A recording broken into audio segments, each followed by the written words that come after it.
सर्वेभ्यो नमो नमः। मोर এই সংস্কৃত জ্ঞানম নামৰ চেনেলটোত আপোনালোকক পুনৰবাৰ স্বাগতম জনাইছোঁ। আগৰ ভিডিঅ'বোৰত আমি সংস্কৃত বৰ্ণমালাৰ যিখিনি স্বৰবৰ্ণ তথা ব্যঞ্জন বৰ্ণ আকৌ সংযুক্ত বৰ্ণ আৰু স্বৰ চিহ্নবোৰৰ বিষয়ে আলোচনা কৰিলোঁ। আজি আমি বৰ্ণ সংযোগ তথা বৰ্ণ বিন্যাসৰ বিষয়ে জানিবলৈ ওলাইছোঁ। আমি বৰ্ণবোৰৰ সংযোগ কৰি কেনেদৰেনো এটা শব্দ তৈয়াৰ কৰিব পাৰোঁ সেই বিষয়ে জানো আহকচোন। যেতিয়া আমি শব্দ এটা লিখিব লগা হয় বা আমি শব্দ এটা উচ্চাৰণ কৰিবলগীয়া হয় তেতিয়া আমি বৰ্ণবোৰৰ সংযোগ কৰিব লগা হয়। স্বৰবৰ্ণ তথা ব্যঞ্জন বৰ্ণ সেইবোৰৰ সংযোগ কৰি আমি এটা শব্দ এটা লিখিব পাৰোঁ বা পঢ়িব পাৰোঁ বা উচ্চাৰণ কৰিব পাৰোঁ। ঠিক আছে, শব্দ কি বুলি ক'ব লাগিলে আমি ক'ব লাগিব যে বৰ্ণসমূহৰ সংযোগৰ দ্বাৰা যেতিয়া এটা অৰ্থ প্ৰকাশ পায় সেই বৰ্ণ সংযোগকে শব্দ বুলি কয়। ঠিক আছে, আমি তেতিয়াহ'লে বৰ্ণসমূহৰ সংযোগ কৰি এটা অৰ্থ প্ৰকাশ কৰা শব্দ এটা লিখিব লাগিব। এনে বৰ্ণবোৰ সংযোগ কৰি দিলেতো এইটো শব্দ নহ'ব, তাৰ এটা অৰ্থ থাকিব লাগিব। ঠিক আছে, আহকচোন আমি বৰ্ণবোৰ সংযোগ কৰোঁ, কেনেদৰে বৰ্ণ সংযোগ কৰে। ঠিক আছে, চ ছ ক খ শব্দটো লিখিব লাগিলে আমি কিছুমান বৰ্ণৰ সংযোগ কৰিব লাগিব। এইকেইটা বৰ্ণ সংযোগ কৰি কেনেদৰে আমি চ ছ ক শব্দটো লিখিম চাওঁ আহকচোন। অৰ্ধ চ প্লাছ অ চ এই দুটা সংযোগ কৰিলোঁ। চ প্লাছ অ চ প্লাছ অ চ আৰু এইটো দুটা থাকিল অৰ্ধ চ প্লাছ অ চ চ চ চ ক প্লাছ অহ কহ ক প্লাছ অৰ্ধ ক প্লাছ অহ চ ছ কহ চ ছ কহ চ ছ ক মানে কি? গিলাচ। আমি পানী খাওঁ যে, মানে এইকেইটা বৰ্ণৰ সংযোগত এটা অৰ্থ প্ৰকাশিত এটা শব্দ লিখিব পাৰিছোঁ। চ ছ কহ এইটো এটা অৰ্থ প্ৰকাশিত হৈছে। ঠিক আছে, আৰু নেক্সট আহিছোঁ অৰ্ধ ব প্লাছ আ এই দুটাৰ সংযোগ হৈছে। অৰ্ধ ব প্লাছ আ ৱা, ইয়াতে ৱাটো আহিল। তাৰপিছত আহিল অৰ্ধ ল প্লাছ অ ৱা ল এই দুটা লগ লাগি ল আহিল। ঠিক আছে, নেক্সট আহিল অৰ্ধ ক প্লাছ অহ ৱা ল কহ এই দুটা আহিল। ঠিক আছে, এনেকৈ সংযোগ কৰা গৈছে। তোৰ পৰা আহিল বা ল কহ, সম্পূৰ্ণ শব্দটো সৃষ্টি হ'ল। ঠিক আছে, নেক্সট আমি বৰ্ণাহা শব্দটো লিখিব লাগে। বৰ্ণাহা শব্দটোনো কেনেকৈ কি বৰ্ণৰ সংযোগ কৰি লিখিব পাৰোঁ চাওঁ আহকচোন। অৰ্ধ ব প্লাছ অ ব এই দুটা লগ লাগি হ'ল ব, সম্পূৰ্ণ বটো হ'ল। এইটো অৰ্ধ থাকিল, অটোৰ সংযোগত এইটো সম্পূৰ্ণ হ'ল। নেক্সট আহিল অৰ্ধ ৰ প্লাছ ন প্লাছ আ আহা এই তিনিটা লগ লাগি এইটো যুক্ত বৰ্ণ। ন প্লাছ ৰ আৰু নটো লগ লাগি এইটো যুক্ত বৰ্ণ হৈছে। ৰইনৰ ন, আমি যিটো ৰইনৰ ন বুলি কওঁ সেইটো হৈছে। তাৰ লগত আ আছে, এটা আকাৰডাল আছে সেইকাৰণে আ আহিছে, আৰু বিসৰ্গ আছে সেইকাৰণে বিসৰ্গ আহিছে। বৰ্ণাহা। ঠিক আছে, বুজি পাইছেনে? এইটো চাব, ৰ প্লাছ ন ৰইনৰ ন এই দুটা, এইটো হলন্ত দিয়া আছে কিন্তু অৰ্ধ আছে এইকেইটা, প্লাছ আ বৰ্ণা আৰু বিসৰ্গ দিয়াতে বৰ্ণাহা হৈছে। ঠিক আছে, এইকেইটা বৰ্ণৰ সংযোগত এইটো বৰ্ণাহা শব্দটো হৈছে। ঠিক আছে, অৰ্ধ চ প্লাছ উ চু। নেক্সট আহিল অৰ্ধ ন প্লাছ অ ন চু ন এইটো নটো আহিল। অৰ্ধ ন প্লাছ অ লাগি সম্পূৰ্ণ নটো হ'ল চু ন।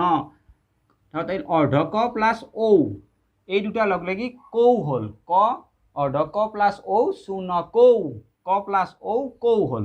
এনেকৈ চু ন ক শব্দটো হ'ল। ঠিক আছে, এইটো বুজি পাইছে? চু ন কৌ মানে হৈছে, এনেই চু ন কহ মানে কুকুৰ, কিন্তু চু ন কৌ আছে ইয়াত দ্বিবচনত আছে, এনেকৈ চু ন কৌ মানে দুটা কুকুৰ হ'ব। বুজি পাইছে এইটো? নেক্সট আহিল চাব এইফালে চ প্লাছ ই এইটো দীৰ্ঘ ই আছে সেইকাৰণে চি হ'ল। ইয়াতে দেখিছে এইটো চি, চ প্লাছ ই চি। অৰ্থাৎ অৰ্ধ ব প্লাছ য় ব্য এই দুটা লগ লাগিল ব্য হ'ল। ব্যটোতো সম্পূৰ্ণ নহয়, ইয়াতে হলন্ত দিয়া আছে, বটো হলন্ত আছে, ইয়াত য়তো হলন্ত আছে। এই দুটা থাকিল ব প্লাছ য় ব্য। যেতিয়া অটো লগ ল'ব শেষত আমি ব্য অ এটা উচ্চাৰণ কৰিছোঁ, শেষত যেতিয়া অটো যুক্ত হ'ব তেতিয়াই সম্পূৰ্ণ হ'ব। এই আখৰটো তেতিয়াই সম্পূৰ্ণ হ'ব। তিনিটা লগ লগাৰ পিছতে ব্য শব্দ যিটো বৰ্ণ আছে যুক্ত বৰ্ণটো সম্পূৰ্ণ হ'ব। এই তিনিটা লগ লাগি হ'ল ব্য, সম্পূৰ্ণ ব্যটো হ'ল। ঠিক আছে, চ প্লাছ ই চি ব প্লাছ য় প্লাছ অ ব্য সম্পূৰ্ণ বটো হ'ল। নেক্সট আহিল ত প্লাছ ই অৰ্ধ ত থাকিল, তাৰপিছত এইটো থাকিল হ্ৰস্ব ই থাকিল ত প্লাছ ই টি। ঠিক আছে, এইটো টি পাইছে, এইটো ইয়াতে শিব্যতি সম্পূৰ্ণ হেৰিটো কি হ'ল এই দুটা লগ লাগি কি হ'ল চি হ'ল চ প্লাছ ই চি ব প্লাছ য় প্লাছ অ ব্য শিব্য ত প্লাছ ই টি হ্ৰস্ব ই আছে কাৰণে হ্ৰস্ব ই লিখিছোঁ ইয়াতে শিব্যতি শিব্যতি মানে চিলোৱা আমি কাপোৰ চিলাওঁ যে এইটো চিলোৱা শিব্যতি ঠিক আছে শিব্যতি শব্দটোৱে এটা সম্পূৰ্ণ অৰ্থ প্ৰকাশ কৰিছে অৰ্ধম প্লাছ অ লাগিলে কি হ'ল সম্পূৰ্ণ মটো হ'ল ম থাকিল এইটো মটো হ'ল আমাৰ লিখা নেক্সট থাকিল য় প্লাছ উ অৰ্ধ য় প্লাছ ইউ দুটা লগ লাগি কি হ'ব য় প্লাছ উ ইয়াত দীৰ্ঘ উকাৰ থাকিল দলত ইউ ইউ হ'ল ইয়ালৈ হ'ল আমাৰ এই দুটা সংযোগ কৰিলোঁ আমাৰ এই দুটা আছে ৰ প্লাছ আহা অৰ্ধৰ এইটো অৰ্ধৰ প্লাছ আহা ময়ূৰ আহা ঠিক আছে ময়ূৰ আহা মানে ময়ূৰ বৰ মানে বহুত ময়ূৰ থাকিলে ময়ূৰ আহা বুলি কয় ঠিক আছে এইখিনি বুজি পাইছে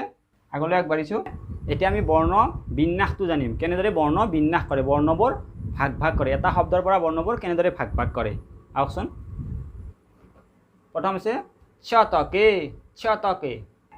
শব্দটো আমি ভাগ কৰিব লাগে বৰ্ণকেইটা ঠিক আছে প্ৰথম কি হ'ব ছ আছে ছ অৰ্ধ ছ লিখিব লাগিল আমি ছ লিখিলোঁ হলন দিলোঁ অৰ্ধ ছ হ'ল প্লাছ কি ছটো সম্পূৰ্ণ হ'ব লাগিলে কি লিখিব লাগিব অ ছ প্লাছ অ ছটো হ'ল এতিয়া প্লাছ ট আছে টটো কি হ'ব অৰ্ধ ট লিখিব লাগিল প্ৰথম ট লিখি হলন দিলোঁ অৰ্ধ ট হ'ল এতিয়া ট প্লাছ অ ট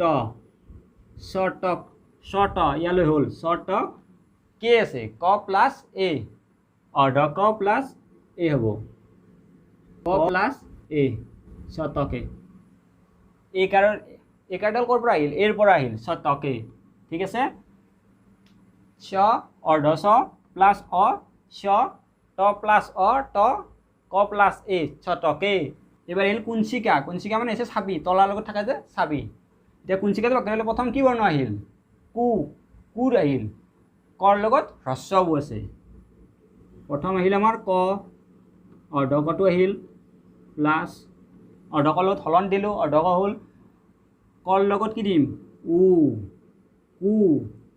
কৰ লগত উ দিলোঁ কু হ'ল এইবাৰ আহিব কি হ'ব ইঞ্চি নিয়চন চ কুঞ্চি তাত হস্যইকাৰ আছে নিয়চন চ প্লাছ ইকুঞ্চি প্ৰথম যিটো উচ্চাৰণ কৰে সেইটো লিখিম নিয়াছ ছ নিয়চন চ হ'ল এতিয়া সম্পূৰ্ণ হোৱা নাই ইকাৰডাল আছে ইকাৰৰ কাৰণে কি লিখিব লাগিব ইকাৰ আছে ইকাৰৰ হ্ৰস্ব ইকাৰ আছে সেইকাৰণে আমি হ্ৰস্ব ইটো লিখিলোঁ ঠিক আছে কুঞ্চি হ'ল ইয়ালৈ হ'ল আমাৰ কু আৰু কুঞ্চি এই দুটা হ'ল এবাৰ থাকিল কি আছে কা আছে কাটো কেনেকৈ লিখিম অৰ্ধ কটো লিখিলোঁ প্লাছ কি হ'ব আকাৰ আছে আকাৰ হ'লে কি হ'ব কুঞ্চিকা ঠিক আছে কুঞ্চিকা নেক্সট আহিছোঁ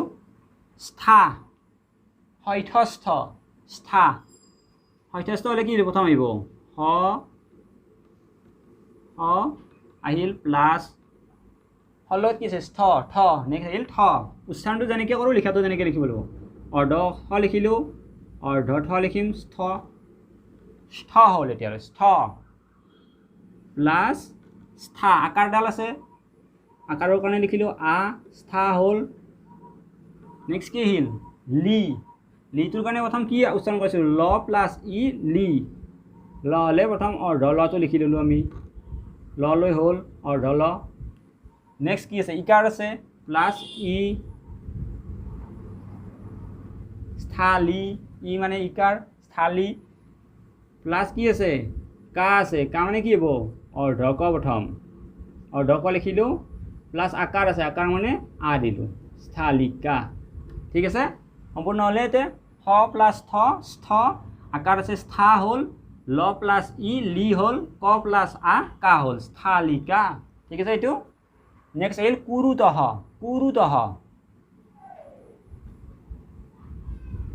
কু আছে কু থাকিলে প্ৰথম কি হ'ব অৰ্ধ ক আহিল অৰ্ধ ক হলন দিলোঁ ক হলন দিলোঁ নেক্সট আহিল ক প্লাছ কু হ্ৰস্ব আছে কু হ'ল প্লাছ কি আছে ৰ প্লাছ ৰ আৰু অৰ্ধ ৰ লিখিলোঁ প্ৰথম অৰ্ধৰ প্লাছ উ আছে এইটো এনেকৈ দিলে এইটো হ্ৰস্বই হয় হ্ৰস্ব উ ঠিক আছে উ কু ৰু হ'ল ৰ প্লাছ উ কু ৰু কি আছে তাৰপিছত ত প্লাছ